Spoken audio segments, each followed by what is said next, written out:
وعن عائشة رضي الله تعالى عنها قالت قال رسول الله صلى الله عليه وسلم احب الاعمال الى الله ادومها وان قل. عائشہ بن روایت تے پیغمبر علیہ السلام مبارک فرمائی چې الله ته غوره عبادت هغه دی چې هغه همیشه وي و ان قل اگر کله وي. یعنی مطلب دا دی چې ته یو ورځ چې ټول قرآن مجید ختم کړه تلاوت کا نو ټیک د هغې ثواب به تا ته میلاوي شي خو سبا به بیا څه کې نو روز همیشه دپاره یو رکوع وایه دو رکوع وایه لیکن همیشه کوو. امام غزالی رحمت الله علیه وایي خو چې سیلاب په یو ځای باندې ورشي نو ټیک د هغه ټایم باندې څه نقصان معمولي به وکړي خو چې کوم ځای باندې یو څاڅکی همیشه کېږي یو ګټه باندې کېږي نو داسې وخت به راشي چې دغه څاڅکي د وجې نه به په دې کې سوری وشي. نو دې وجې نه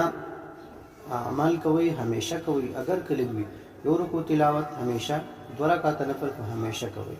نو